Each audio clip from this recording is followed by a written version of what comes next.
Hey guys, welcome back. So today I'm going to be going over a couple of things in regards to the formatting of the resume that I want you guys to focus on and the type of position. So one thing that I've noticed when you guys email me and you're asking me like, "Hey, I'm trying to get into this, I'm trying to get into that."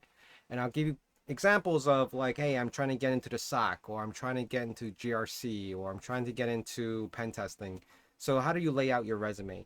So most important thing, the first thing you want to do is mention those keywords in the resume at minimum, at least a handful of times. Like if you're looking to get into a SOC position and you mention nowhere in your resume that says SOC, we have a problem because the person who's looking at your resume is not even going to know what it is that you're trying to get into, especially if you're applying to a SOC position and your resume doesn't say it. So those keywords are very crucial when you're putting together your resume. Now, does that mean you have to create a new resume every time you're applying to a different job? It really depends on what type of job that you're trying to get into. If you're trying to get into the SOC or blue team and it has that kind of feel to it, like a SOC analyst, you want to cater that resume to that. Now, if you take that same resume and apply to a pen testing position, like even a junior one, that may not require you to have any experience, and you don't mention certain keywords, people are gonna not really accept that resume or consider it to be the next going into the next stages of it. Why and how do I know that? Because that's something I would do, and I'm just giving you my opinion, and I do want to share with you guys today a sample resume. I was trying to look online to find a really simple, straight to the point, no fluff, formatting, and I'm gonna go through that with you right now. So this is 2 minutes in. Let's go here. Let's do this. All right, guys. So this is it. This is the format similar to this. All right. I'm not saying that you have to do it this way, but I want to make sure that we all get a general idea. You could play around with the style. Now, here is my recommendation: one page, if you could fit everything in there. If it doesn't look too dense, it doesn't look too tight, it doesn't look like how do I even separate all this, or how do how come I can't read it or can't understand it? I have been seeing some resumes where it's really hard to like line for line, even though you bullet and you start scrunching up the left and right margins. I can't tell where it starts and where it ends. So that gets really confusing really fast. So let me just go through this one right now. I'm going to zoom in a little bit more so that way we can see how we can deal with this a little better. All right, so I want to start off with, if you're going to put your name up on top, right? And you don't really have to put the role that you're applying for, or you can just say cybersecurity engineer, um, some along the lines of that, or SOC, or whatever it is, right? That position that you're trying to apply for. So that way it gives the hiring manager or HR talent requisition an idea like, oh, this person is applying for this job. Or you may deceive them and by putting that title like, hey, that's what you currently are now. So anyway, I want to make sure that you guys put all this in one line. Save the real estate. It's really important. Save the real estate. Put your phone number, put your email, put your LinkedIn profile, whatever it is. Put your location. You don't have to put the address. You could put just, hey, Texas, or Austin, Texas, or Dallas, Texas, Dallas, Dallas. Can't even type. So, something like that, right? And then, of course, the URL for that and blah at blah dot at dot com or whatever. All right, so we'll leave that. Put all that simple, straight to the point, right? You don't have to figure out anything else. That's just the start of it. Now the next is the summary, or you could say professional summary, or you could leave it really straightforward and just say summary. Now here I've seen books being written about themselves, or things that are just too much like too much fluffy words in there, like, hey, I want to do this, do that, I'm studying for this, like, no, that's really not what you're trying to accomplish with this. The summary is focusing on the position that you're trying to apply for and why you think you're a great fit here, right? You don't have to say it straight out. Indirectly, you would put something like, if it's a SOC position, you'd be like, hey, I'm really good at paying attention to details. I can focus. I have focused on, IT, this and that. I've been working with tickets, and we're gonna keep it light. We're not telling your whole life story here. Maybe 2 to 3 sentences, right? 2 to 3 sentences. But make sure you utilize the left and right margins, because you don't want to just start. I've seen where it's just so right in the middle. It looks like a poem of a resume, and you don't want to do that. You want to just add a little bit more.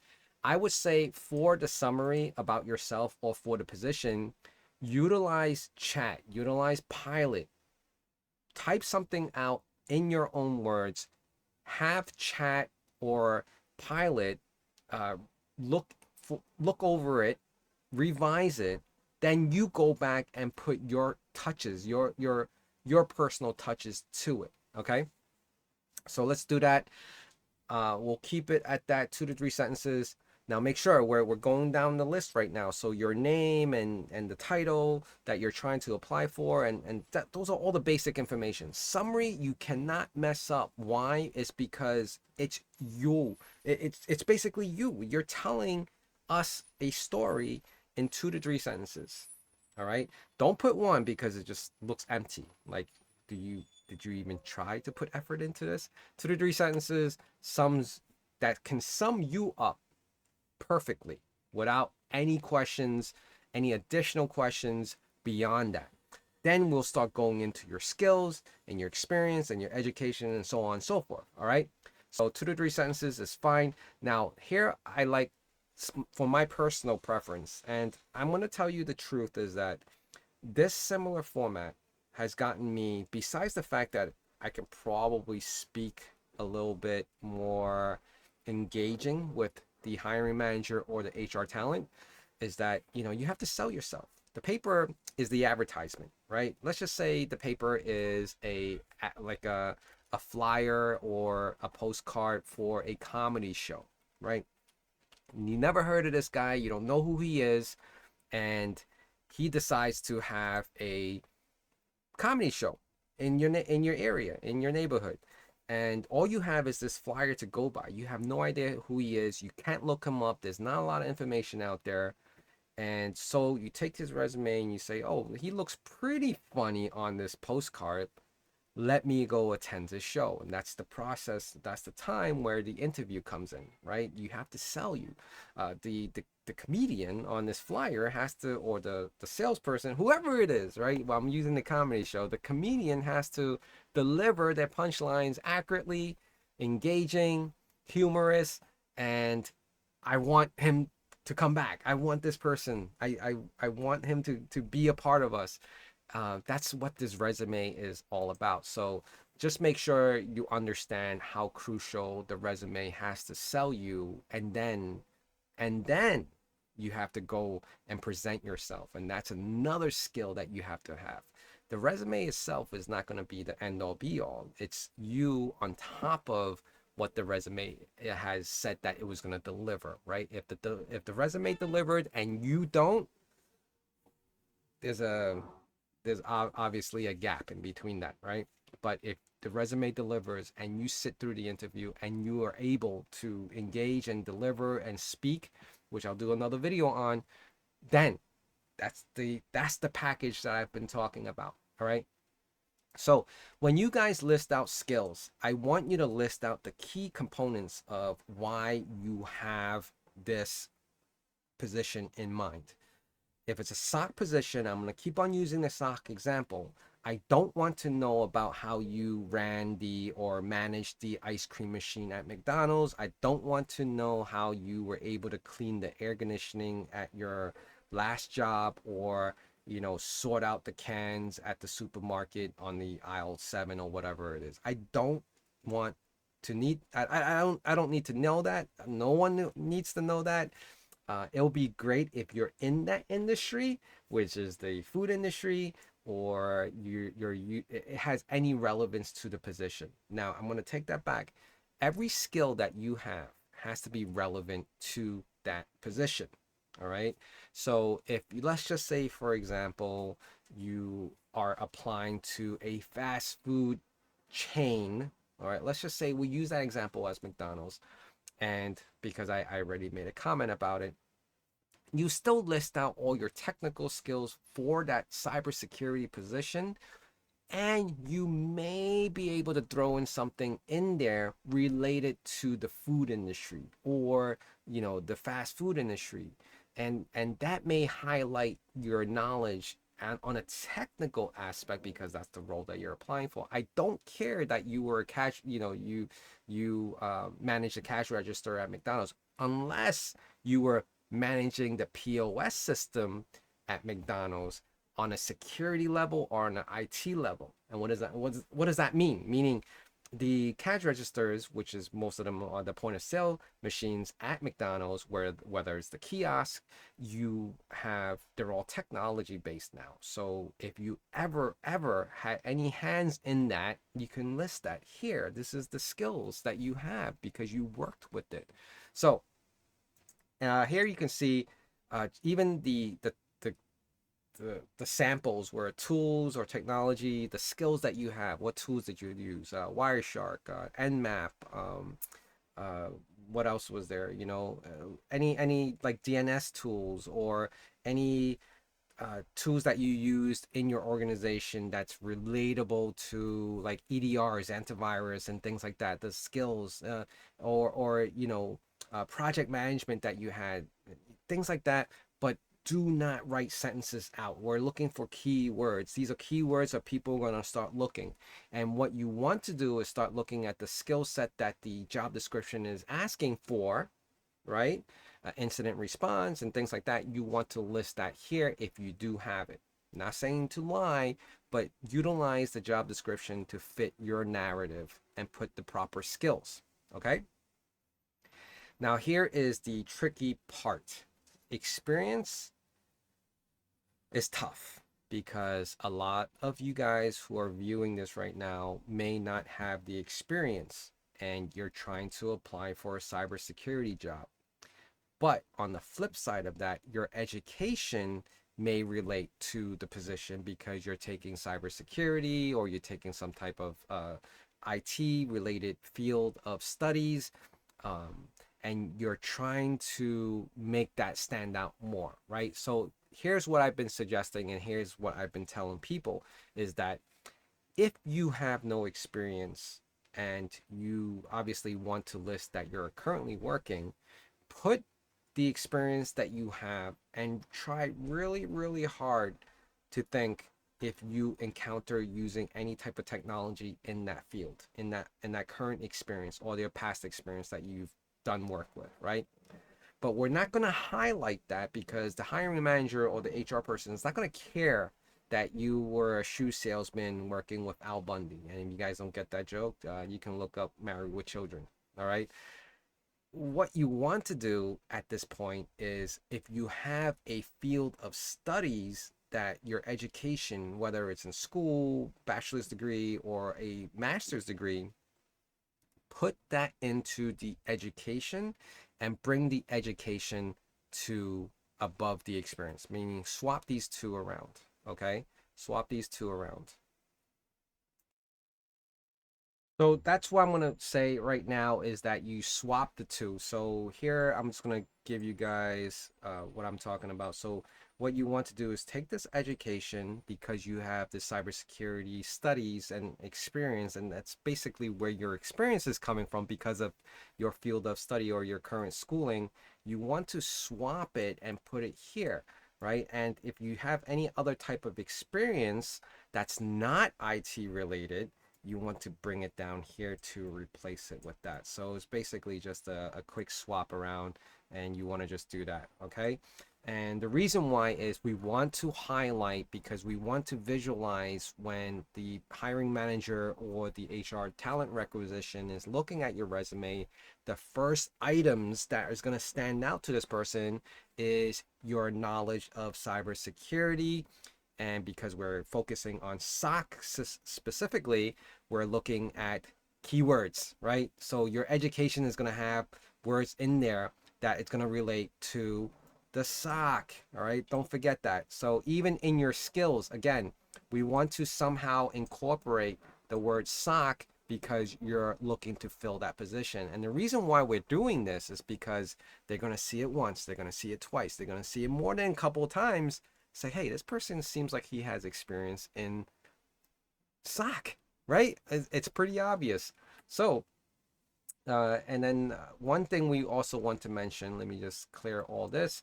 Uh, in your summary, because we're looking to, fulfill a position in the SOC, your 2 to 3 sentences better make sure that you have the word SOC in it. Somewhere along the lines, you're going to explain your summary that, hey, my passion is to be a SOC analyst or professional SOC analyst, whatever it is, use that keyword and make sure. And I said earlier that, utilize ChatGPT. You can use the free one. You don't have to use the paid version of it. You can use Pilot. You can even use Llama for things like that, because, and if you guys don't know what Llama is, it's the Meta's version of AI that's local to your machine, and it's pretty popular. I have set one up myself, and that doesn't have to do anything with the internet. You can actually throw your whole resume on there and ask it to evaluate it, to tell you what it thinks. And we're going to get to that at the end of this. All right.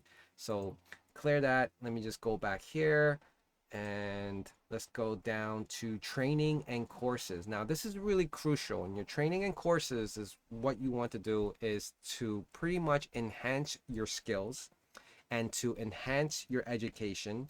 And if you do have the experience, it's to enhance that experience, that education and the skills and the summary. Everything that you mentioned previously is going to go into the training courses. All right. Because again, we're applying for a SOC position. I don't want to know about your horse riding training or your BJJ classes. That you can put into your passion, because somewhere along the line, someone that's interviewing you or looking at your resume may be able to relate to you. You can say you're a passionate traveler for passion, or you can say that you love, cooking or whatever it is.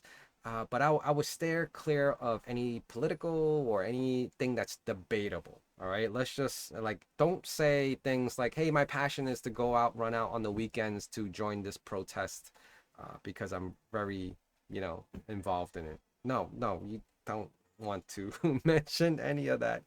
All right. So let me just make sure nothing, no political, no politics. All right, no politics, ever, ever. I don't care what it is. All right, no mentions of politics, no American flag anywhere, no any other flags on your resume. All right, enough said. Anyway, so the thing is, what you want to do in your training and courses. All right, you can say training, you can say courses. You can probably even say like certifications. Okay, because it's the training that you received for obtaining your certifications. You can even say, self-study. Like I'll put example, self-study, study, CISSP.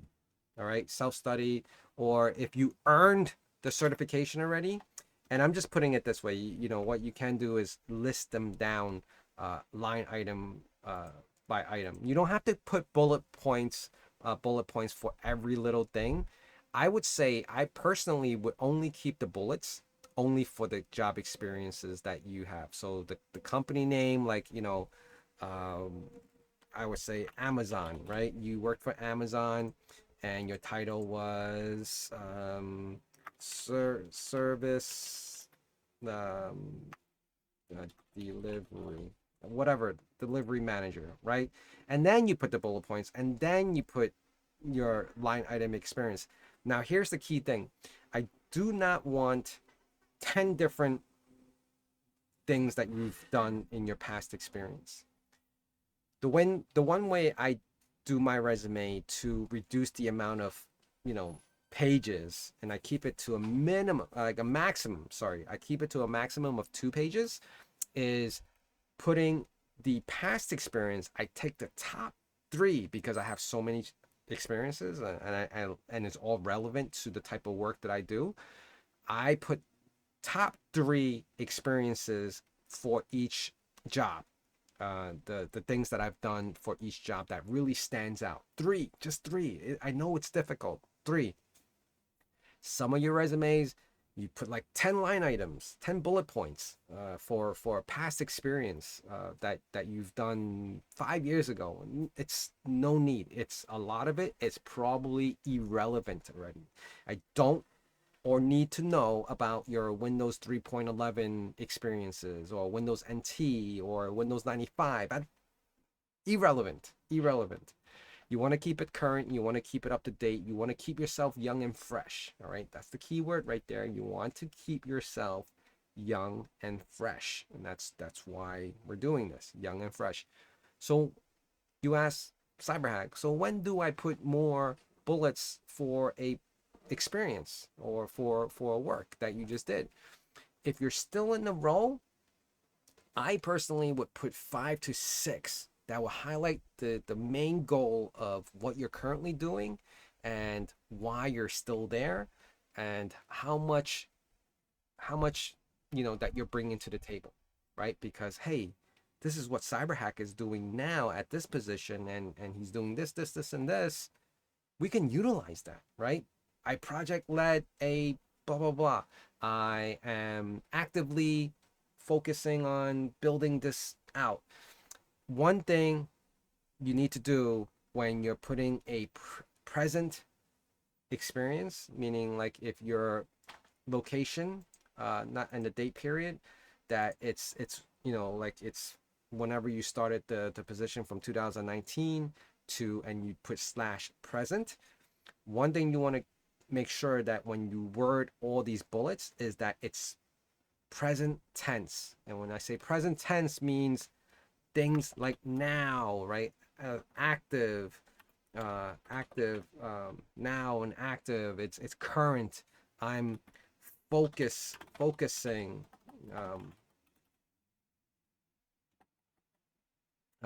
Focusing. Sorry, I was like lost track. Now it's current. It's current. Keywords that would bring it justice is present tense, right? You do not want to put it in the past tense, like I did this, I did that. You're doing it now, you're still doing it. All right, so that's the keywords that are important to bring to light when you're putting experiences. I know I went back from training courses, but I will get back to that. And for your past experiences, you can put it in the past tense. All right, that's normal. That's what you should be doing. You put it in the past tense because you did it already. You're no longer there. You're not doing it anymore, unless you're doing it in your current job, and then you put it back into the present tense. Now, if all your experiences and you're currently not working anywhere, then everything will be in the past tense.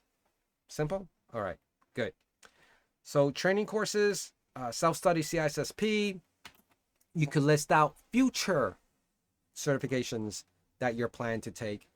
Put a date, but don't have to be exact. Put a year, okay? So let's just say CISM.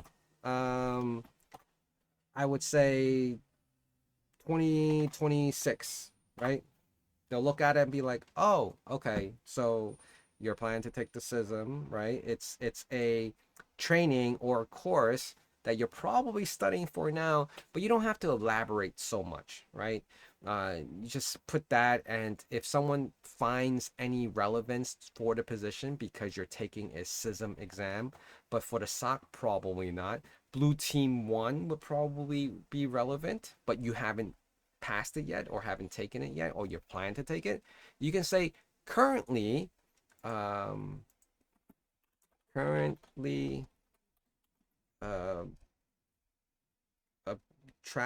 training or currently studying. All right, studying for BT1, right?